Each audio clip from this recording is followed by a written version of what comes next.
Scott, congrats on man. It was a little touch and go there, maybe with a handful of decisions in a row, but the way the main card sort of wrapped up with the last 3 fights or so was pretty impressive. I'll tell you, I was talking to Corey Schaefer, our rules director, and he said to me, this is one of the greatest nights of fights that he's ever been associated with. And I really thought about it. I said, you know what, from top to bottom, early on we had some decisions, but once the main card hit, it was electric. So you can see how passionate the fans here are in Hawaii. I think that brought a lot to the table, makes those kids fight hard. And that win by mixed, man, that was spectacular. Where does that rank, I guess, maybe in some of the all-time finishes that you've had? Because, I mean, from a physical standpoint, it's got to be up there. But given what was on the line, it makes it all the more impressive, it feels like. And you know what makes it really special is that if you were to ask me, would Mix outstrike Stotts? I would think maybe not. Once he got him on the ground, maybe he could do his thing. But his manager showed me a video of him practicing this technique over and over and over about 2-3 weeks ago. So he's been preparing. He saw some move that he could counter on Stotts, and he prepared for that strike. And he made it happen because this wasn't some lucky shot. This was a prepared, planned knee strike. Before Pitbull decided to move down, this was already a pretty exciting division. It was setting up for a pretty exciting conclusion with the unification fight. Now that Pitbull is in the division, man, even more so. So would you say that this is your most exciting division at this point? I mean right now? I mean, I think that we have several exciting divisions. This is definitely one of them. And I think that Pitbull, when he fights Pettis, is going to be spectacular in June. And then whoever wins that fight, we're going to mix it all up, and he'll come fight Mix. So we got two great fights ahead of us in that weight class. But, man, I love Sabatello. I love Stotts. There's so many talented kids in that division that we're going to be able to mix it up a lot.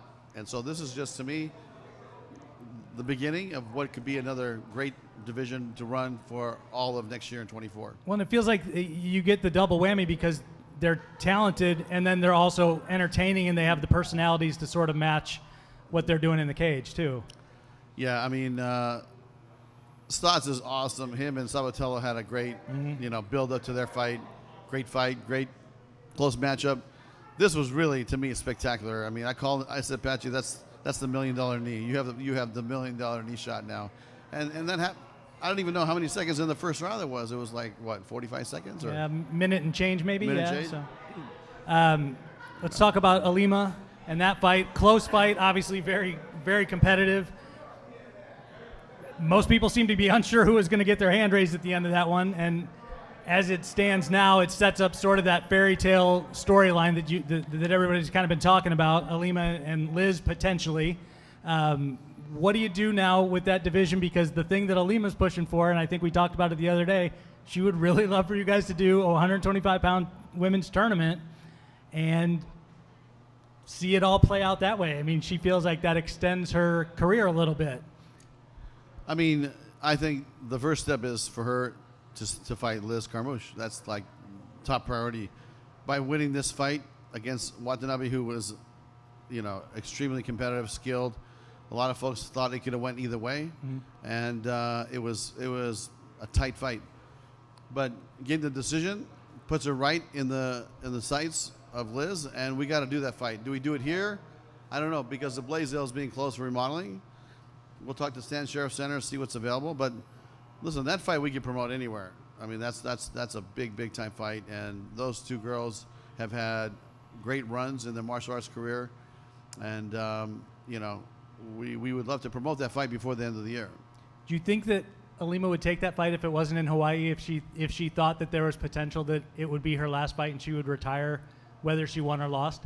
I mean, we got to talk to her about it, okay. But sometimes geographical locations are tough, and we have a business to operate as well, and we're a fight company that has to continue to throw fights, and so if we can't get a Stan Sheriff Center and you can't come here, I mean, you're kind of like, what, are you going to wait another 2 years or 3 years until you remodel? It's something that we'll have dialogue. I mean, we have good relationships with these athletes, and we're going to have a conversation, and we'll do our best to accommodate her. That's what I'd say. Sure. Talk to me about Yancy Medeiros. He's a guy who you guys signed last year. Had some struggles, got released from the other organization, came on with you guys, put on an exciting fight a year ago, and then obviously has pretty thrilling finish tonight in front of the home fans. I guess, how happy are you that the timing was right for you guys to be able to bring him on, and that it sort of worked out the way it did? Yeah, I mean, listen, the kid's talented, but don't forget, Yancy fought for Strikeforce. Sure, yeah. Before So you knew him forever, yeah. Yeah, we fought. He's been around a long time. Yep. And we've had a relationship with him for a long time, and I think he wanted to come back. And it's his career. He's not in the first quarter of the game, but to put on fights like that, and you saw how passionate the fans are for him here. I mean, he's gonna have. I think he's gonna have another run at trying to get up and move up in the rankings, and let's see how he does. Yeah, I was going to ask if you thought that maybe this is a chance for him to have a kind of a career resurgence over here with you guys. Yeah, I would love that. I mean, listen, it's happened before. I mean, we've developed and had rebuilt careers of many great fighters. I don't want to name them all, but some of them that are, having big fights and still fighting and competing today. Scott, you've been a part of martial arts for most of your life, so I imagine when you see fighters fight, you have an eye for talent. And I wanted to ask about Sumiko Inaba. What, A, your thoughts are as a martial artist, and B, toward the business side. She fought a step up that most people don't realize. Vita Ortega is very tough, but do you see her taking even another step up, maybe more prominent places on the platform? What are your thoughts? Yeah, I feel like she's extremely talented. She has a big future ahead of her, and we're gonna sit down, talk to the fight team next week about when we fight her again and where she fights and who she fights. But she showed me a lot today. Fought a seasoned veteran that's been around, had many fights, a lot more fights than her. Great striking ability. And the fight didn't go to the ground as far as I can recall, but I'm sure she's working on that too. So to me, the sky's the limit. She's young. She's athletic. I think she's going to be a problem for a lot of people in that weight class. Absolutely. And last one for me, you can't make too many decisions on the night of. Obviously, you don't have these answers as far as dates for when you're coming back next. But speaking of Inaba, speaking of McFarlane, and the crowd that you already cited, do these things play a factor in your guys' decision-making and perhaps maybe speeding up the process of coming back here? I mean, traditionally we've done one event a year in Hawaii, and the two events, the military event and first responders event, and then we've done the fight on Saturday night for the general public. That's kind of been our business cycle once a year. But listen, you don't have to ask me or my staff to come back to Hawaii. You don't have to ask us twice. Believe me, it'd be fun. It'd be great. My staff loves it. Everybody loves it here. The guys in the production truck were already booking travel, and I said, "Hold on, let's hold on, boys. Just wait a minute." But it'd be fun. But we, like I said, we have a lot of dates ahead that we have already scheduled, and we have a lot of dates that we have scheduled that aren't even announced yet. So, we're kind of busy at the end of the year. If this fight could fit, could we talk to the stand sheriff and maybe, get a date?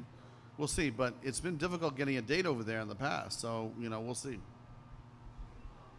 Hi, Scott. Brian McInnes with Spectrum News Hawaii. I was actually going to ask you a follow-up about the stand sheriff. And, yeah, if there had been past discussions or where those have ended up, how far those might have gone, if there's any more you could add on that. So, yeah, we met with them about, I would say pre-COVID, we met with them just to have a conversation and see if it was possible. They have so many, volleyball games and basketball games. There's a busy venue, much busier than I thought. So it was tough getting a date that worked. And, it's a nice venue. We'd love to have a conversation. Listen, the Blaisdell's been a great home to us. We love it here. This is where all the great fights happened for the last 20, 30 years. I mean, when I think about MMA in the 90s, Super Brawl, I think of Rumble on the Rock. I think of, Icon Sports. I think of Dennis Alexio when he fought here in kickboxing back in the day. I was here. I saw it all, man. This is like, the Mecca, right? This is like Lumpini Stadium in Bangkok. This is like the old Yankee Stadium. This is the place where all the great fights happen. I think about Egan and Inouye. I think about Falanico Vitali. I think about, they've had such great talent here. So to me, this is the Yankee Stadium of MMA in Hawaii. If it's not available, we have to look for the other venues. But you know, it's been tough getting a date or getting any kind of conversation going. But we'll see. I mean, my understanding is that they're going to close this down for, you know, a bit of time. So if we want to come back here, we're going to have to find an alternative site. Jay? Thanks very much, Scott. Congrats on 2 great events. I wanted to go back to last night for just a moment.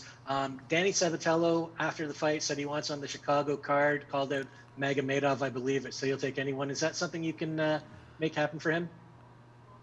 You know, I would love to put Danny on that card. The card is extremely crowded right now, but I told my fight team today that if there's injuries or something happens to some of the bigger fights, please keep Sabatello in mind, because I think he should fight in Chicago.